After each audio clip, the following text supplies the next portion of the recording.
Hello, people. Are you thinking of starting your business? Are you in Accra, in Ghana, in Africa? Do you have an idea that you would want to turn it into business? Don't go anywhere. Stick around as we speak to SB Incubator in Accra. We're going to be talking about everything startup. Get glued and make sure you subscribe. Thank you very much. Today we are here to get to know what SB Incubator is doing to support startups here in Accra.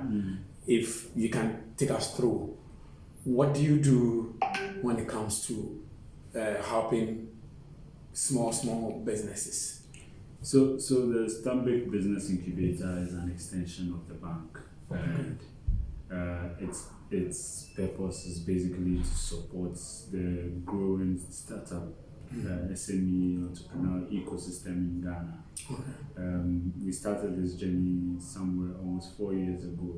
And when we started this, we had the intention to run this as a program, not just a place. And so when you ask us what SB Incubator means to us, we tell you it's a special intervention. It's a program designed to support entrepreneurs, create an enabling environment to make them feel safe to thrive and grow, right? As a bank, Stanbic Bank being a part of Standard Bank Group, we live by a purpose. Africa is our home, we drive a growth. And in Ghana, where Ghana is our home, we drive a growth. This is one of the ways we contribute to the ecosystem in terms of what we define as social, economic, and environmental impact. And so we feel we are a responsible organization, hence an organization that focuses on stakeholders rather than just shareholders. And so everybody matters to us in every market we operate in. And the SB Incubator is an example of one of those responsibilities. Fantastic. So it means that it's sort of a social responsibility. So when a startup comes over to sort of sign up, do you take money before you let them in? All the interventions you provide are absolutely for free. Free of charge? Yes. Okay. Our doors are open to advising businesses and entrepreneurs. So what criteria would you use to sort of admit somebody into the incubator? So we do not have a clear-cut criteria for accepting people into the program. It's subject to each of the projects or programs we are running inside the incubator at a particular time. So if it's a fintech accelerator, there's clearly a defined criteria that's qualified for that specific program. Beyond that, we have what we call the SB Incubator membership program, where people sign up. You should have a fully registered business to sign up into the program. What happens is this, aside the many people who provide interventions for, these are special businesses that we pay extra attention to. And the extra attention includes tracking their progress, being able to validate that the things we do actually impact the businesses. Right. So in actual sense, what do you provide? Is it mentorship? Is it funds? Is it? So the incubator lives on specific objectives, right? Our bottom line is to contribute to job creation and decent economic living for people, as well as fair opportunity for women to be able to start to run their own businesses and build the capacity they need as well. The incubator currently focuses on providing access to markets and access to finance for businesses, as well as enable other players in the ecosystem that are already supporting the development of startups and SMEs. And so for us, we see all the other hubs in Ghana as a partner rather than as a competitor. And as I already mentioned earlier, we are part of a bank that has a legacy that has lasted over 174 years. Right? 174 years. Standard Bank has existed for more than 1.5 centuries. Wow. So we I see. boast of having an employee base of over 50,000 across the globe with operations in 19 countries. So do you have the incubator only in Ghana or across the continent? So the intention is to have SB Incubator across the other markets, right? And to be able to do this, each country needs to take ownership and try to drive it locally, right? Come out with your own programs. So you contextualize the SB Incubator framework to suit your market, right? And so we currently have active hubs in Mozambique, in Tanzania, in Uganda. Zambia is currently set up. Nigeria also has a program like that in partnership with Founders Institute. Founders Institute Nigeria.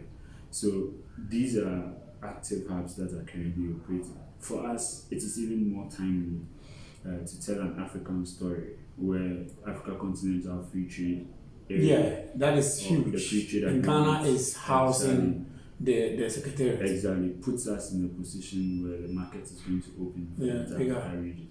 And for Standard Bank operating in 19 African countries, it gives us an opportunity to be able to help businesses ship off and land in new markets faster and easily through the network of things. We cannot do this interview without talking about the partnership that we just saw Twitter spoke about when it comes to Hack Lab. So I want the differentiation between SB Incubator, Hack Lab, and Hackathon. I know of the Hackathon, which is your baby that you do annually. How did you get in touch with Twitter? How did it happen?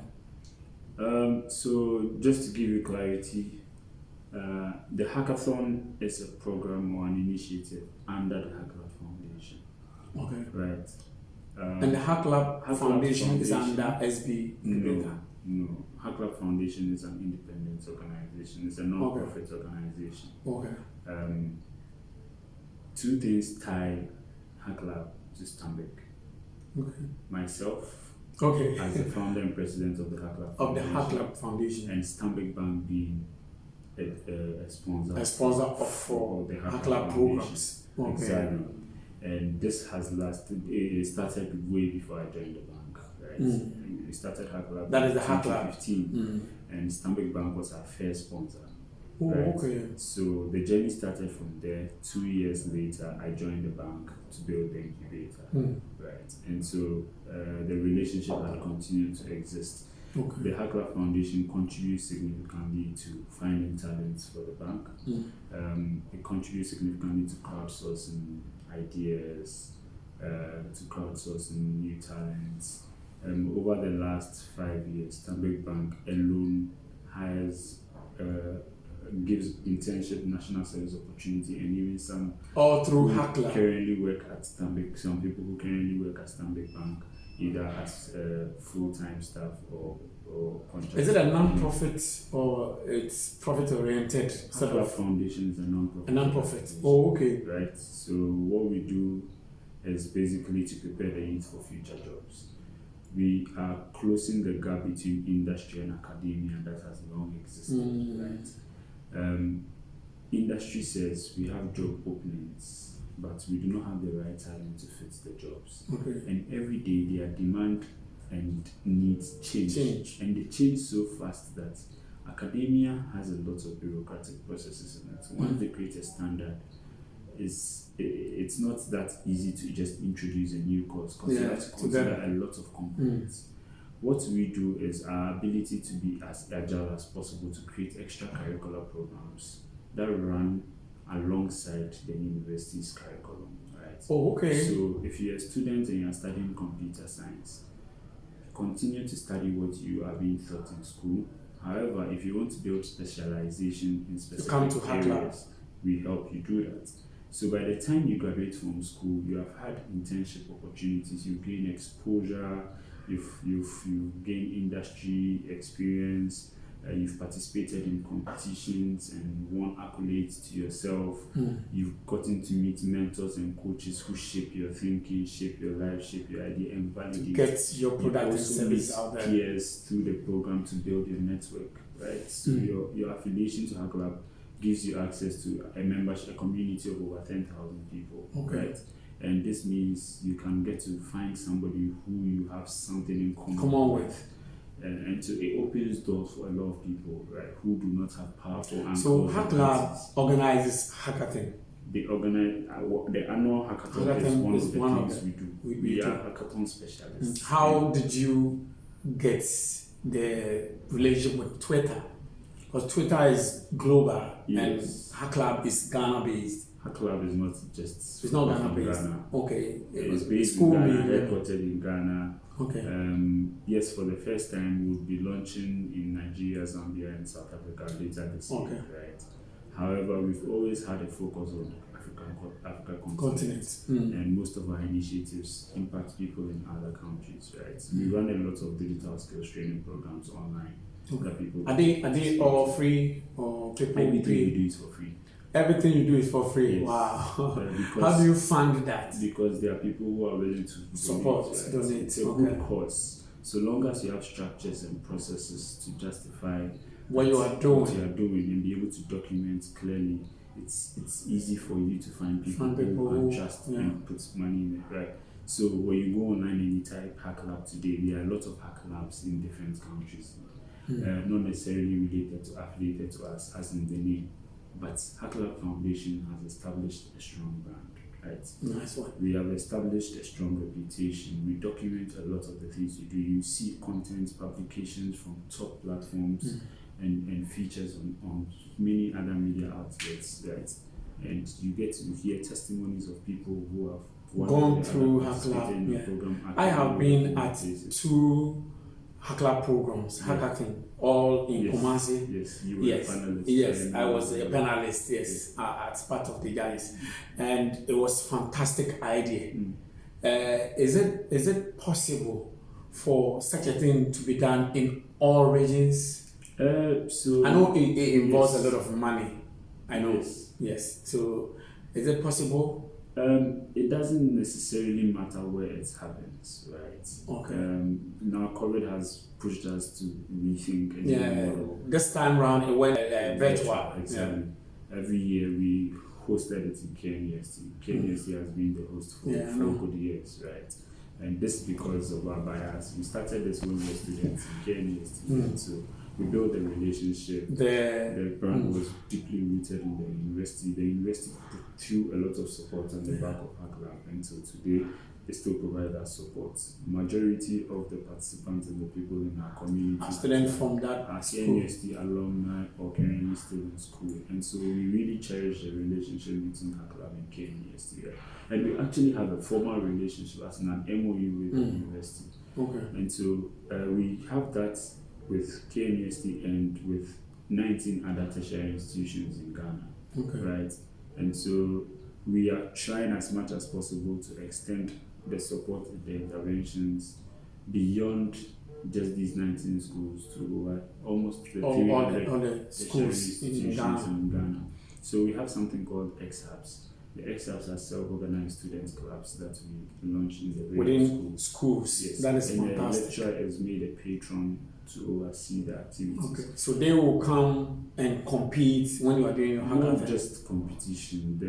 The clubs are there to facilitate peer-to-peer learning. So there are people who learn more and are able to teach. So senior colleagues teach the junior colleagues within the network. So we host workshops, they also host mini hackathons that we fund or support them to do.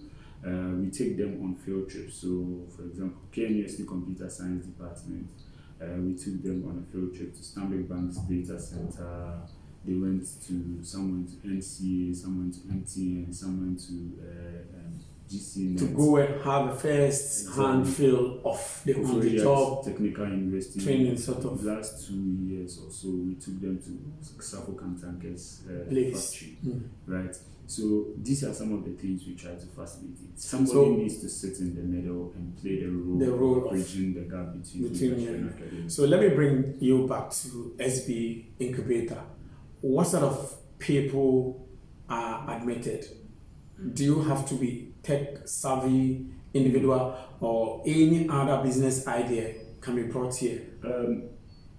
Speaking from the bank as a whole, we provide financial services and advisory, financial advisory and management services to everybody. Yeah. Businesses, governments, corporate, individuals, SMEs, and all of that, irrespective of your sector, right? And the incubator as an extension of the bank providing business advisory. We are somewhat sector agnostic when it comes to opening our doors to give insights and support to every type of business. However, based on specific programs, we define specific focus on. So how many people do you have at the moment at the incubator? So our community membership program, if that is what you are referring to, we have... I mean those who come in daily. Those who come in daily, yes. There's no clear cut because some people's businesses are on the field. So they don't stay they book the place to come for workshops, to come for meetings and have their strategies. And everything they do here is free. Yes. Okay. What about your projects? Let me talk about people that you've taken them on and you are guiding them through entrepreneurship. How many are they and what sort of program are you running currently? So one of the active programs we are running now is our high growth accelerator program, right? Which one is that one? So the growth program is focused on moving a business from early stage transition into a growth stage business. From ideation to a growth stage business usually thinks about scale, right? When you have tested your solution, you've done a POC and it works, or a pilot and it works. Now, having a product and the product working and people liking the product is not a business. No. The business goes beyond that, right? And so what we do is teach you how to build those structures in place to be able to scale it. How you manage 5 people is not the same as how you manage 100 people. As people are getting bigger, exactly. As the organization grows, the skill set required to run it changes. So our job is to help them create standard operating procedures, to gain legal advice, corporate support services, tax, all those things, so that they are clear in what they are supposed to do. Are they giving some sort of financial push, some funding where they can tap into as they scale? So we facilitate funding, right? Okay. Facilitate. Let me say facilitate. What specifically do you do? The SB Incubator as an incubator doesn't have an active fund, right? That's we say the businesses will tap into that. And you make them investor ready. We make them investor ready, and because of our reputation, they're able to build strong relationship with investments firms that have the type of financing that those businesses may need. Right? There are different types of funding vehicles that a business will need at a certain point in time, and without the proper guidance, they may go in for the wrong type of money, and then they may end up dying. So what we do is to wrong type of money. Yes. Do we have that? Yes, there's wrong type. Some people don't need money actually. Yes, some don't need money. Some need a certain type of financing, right? So when I say a wrong type of money, I mean to say instead of going in for an equity, you say going for loan, debt, and then go for debt, and you don't have anything to put in a good place to return that money on time and all. So you give them those coaching, those mentorship. So you guide them, expose them to the knowledge as much as possible, because they can only think as far as they know, right? So the more you expose them, the more they are able to innovate around the business and make the right decisions. So as an incubator, when you are able to get them in front of a VC or angel investor of a sort, do you take a stake? No. Okay, so all goes to the entrepreneur. Yes. Wow. For us, this is part of the bank's giving back to society, right? So you pay for it. You pay forward the support those people are doing for your business. Am I right to say people don't know about it a lot? I beg to differ. Okay. SB Incubator is one of the very, very popular incubators in Ghana. In the country and even beyond. We'll probably be featured on a number of catalogs talking about entrepreneurship in Africa. So what has been the main challenge starting this? I always say that the biggest challenge we face is from the other side. The people who need the support are not fully committed to the journey. What don't they do right? Starting a business requires certain disciplines, right? Okay. You need to be hungry to chase things. So when I tell you that I will do A, B, C, D for you, it is a push and pull affair, right? I can push things to you, but if you pull more, then you end up getting more pushed towards your direction, right? So that's what most of the. So you mean to say the startups are so relaxed? They are not committed. Somewhat, right? Somewhat. A majority of them start a journey with you and do not end the journey. So you design a program for them. They're supposed to complete this assignment, do the steps, submit this report. Based on the report, you can make an informed decision. The objective has been a sprint, not a marathon. Exactly. Where they will journey after you. Exactly. Perfect description of what has been happening, right? Rather than go on a marathon right to the end and see what's at the end. They rather want the sprints. They come in short. Quick. And lots of the startups are also all they are chasing is competitions and grant money rather than. I have a problem with that. Anytime I become a judge at Hyperspace, you realize that today, if you are doing a program, somebody will come and pitch, and at the pitch deck, they will win an award. The next year, you will see the same person coming to pitch the same product over and over again. And it makes me feel like you're blocking somebody's shine. 100%. I agree. So what we try to do is we try to conscientize them and help them understand that this is where you're going as a business. You should be out there selling. Exactly. That's where the money comes from. If you don't sell, you don't make money. Why do you want to raise money when you're not even making an attempt to sell what you already have, right? So we conscientize them. Leadership and governance is one of the biggest things we are very sensitive about because as part of a legacy business that has been around for 1.5 centuries over. You need to do this right.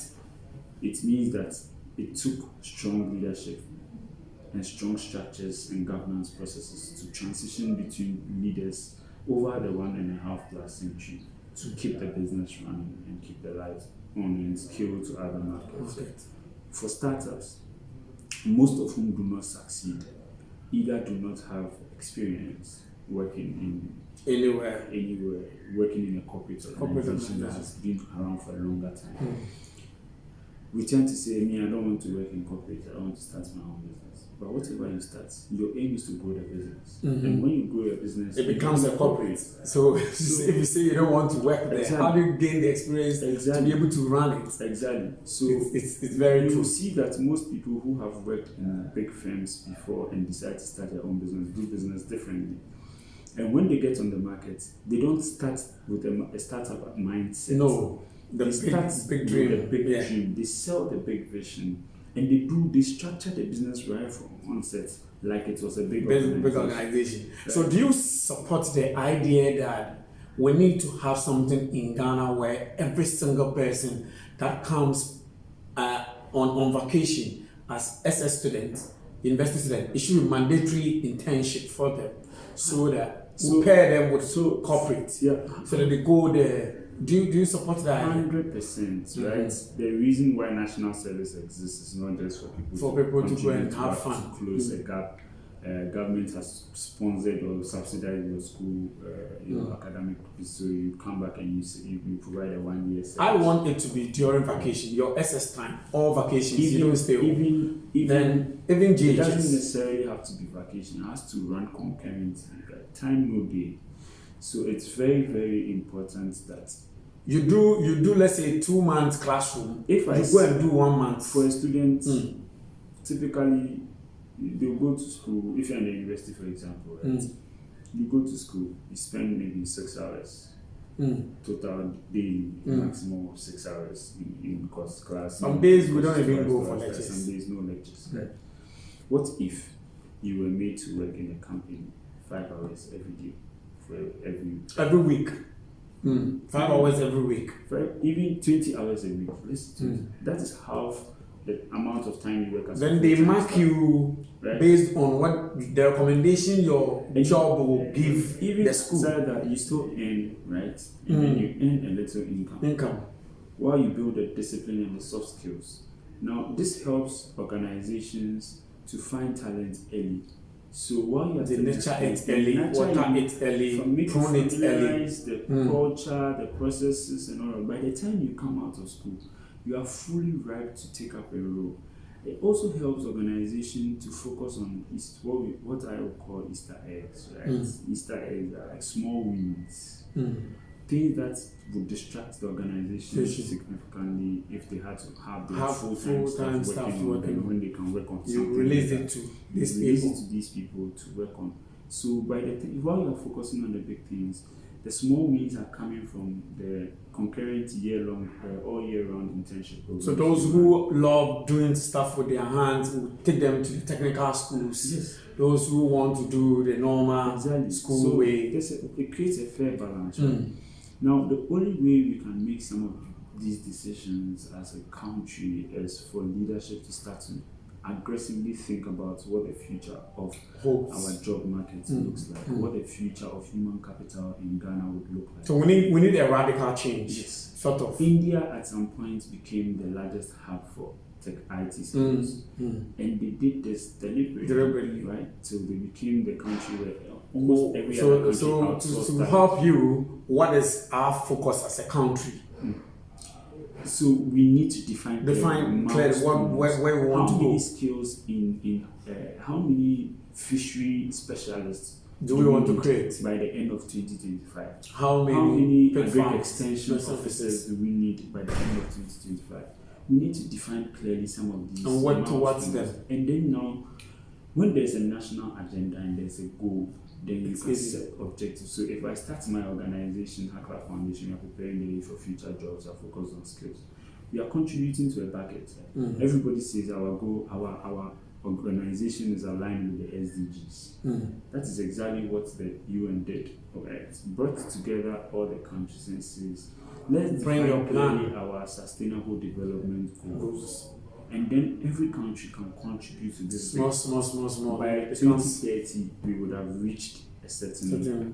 That is the same way, if we want to build our human capital, we need to define clearly. Rwanda did it as part of their transition from their unstable government into who they are today. And today they've managed to market the country very well. That it's one of the top destinations for anyone. But if you look out of Ghana, if you're a Ghanaian, and you watch what is going on Twitter, YouTube, things about Ghana, they look nice. But inwardly, I think we need to do more when it comes to business, when it comes to startups. Yeah. Because the funding, wherever you go, has been a bane. People don't have access to funds. Is it that the funds are not there, or people are not well prepared to the level where they'll be able to access that fund, which is hidden somewhere that we don't know? There are different schools of thought, right? We continuously say there's lack of access to finance. The people who have the money says we have the money, but we don't have the right people. So two different people are speaking from different perspectives. One has opportunity, one has the resource to move the opportunity forward. Now, the reason why incubators and co exist is to play that middleman role. Before the bank was invented, for me to lend you something, I needed a trustee or a surety. I needed collateral. So we needed a third party to play a role as a guarantor. Exactly, before a bank existed. Then came the bank, served as a trusted intermediary. You know what banks do? Basically, everyone contributes their money to savings accounts. They sell. A large pool, they sell your money and give you interest. Right? So they borrow the money from you at 1%, then lend the money to somebody at 8%, and then they pay you back your money with your 1%. So that is basically how the traditional bank products. So with startups, somebody can come in like a hub and do this thing and even add the funding bit. So the reason why we have gradually shifted from focusing more on training but rather enabling the other players to do the training is so we can focus on the bigger piece. Because post the training, you need interventions, access to market, access to finance. These are the two key things a business needs to survive. No matter how especially much you give the them, market. yes. No matter how much training you give them, if you don't give them the right Access to the market. if you don't give them the market, you don't give them the resources, they can't. If you give them one, they can't function well. It's they move in tandem, and so what we want to do, and we believe we have the strength to do in terms of competitive advantage, for want of a better word. We are very well positioned as a bank. We have a reputation on the market. We have structures, processes. We know we have employees who are willing to volunteer their time to serve as coaches, mentors to these businesses. And also the staff who have been there, they do come over yes, to support the startups that you have in your yes, incubator. we have what we call the staff volunteer mentoring program. Okay. The staff volunteer mentoring program allows employees to sign up and commit 5 hours every month to coaching businesses here. And we currently have over 100 of our employees on the program who have skill sets that cut across about 48 different areas, right? And so from legal, accounting, marketing, operations, even sector-specific oil and gas, finance, technology, whatever it is, you find somebody within our pool of mentors to provide support. What would be your final word as we wrap up to the viewer out there who has an idea and would want that idea to come out as a product, as a service? What would you want to tell that person? I think having an idea is one part of the journey. Being able to nurture and grow the idea into a business is another part. And so most important is building the discipline, understanding, conscientizing yourself on the journey you're about to take. Right? If you are not prepared mentally to start the journey of entrepreneurship, don't venture. If you are prepared to start the journey, you should be willing to learn and be the one to pull. Always, if someone tells you this, I have an opportunity for you, or someone says, I want to do it, you should go in and grab it. You have to be the one hungry, chasing the person. In a mentor-mentee relationship, just like in the incubators and all that, we serve as the parent to the business, right? The parent to the founder and the business, guiding them, making sure they are safe, protecting them, seeing them through their journey, vouching for them when we need to, and all of that. That is the same way they need to put in as much commitment as possible to see the result. So if you're out there and you're watching this, you need to be very committed to the journey, and that's the only way you succeed. Commitment is the only way they will be able to succeed. Yeah.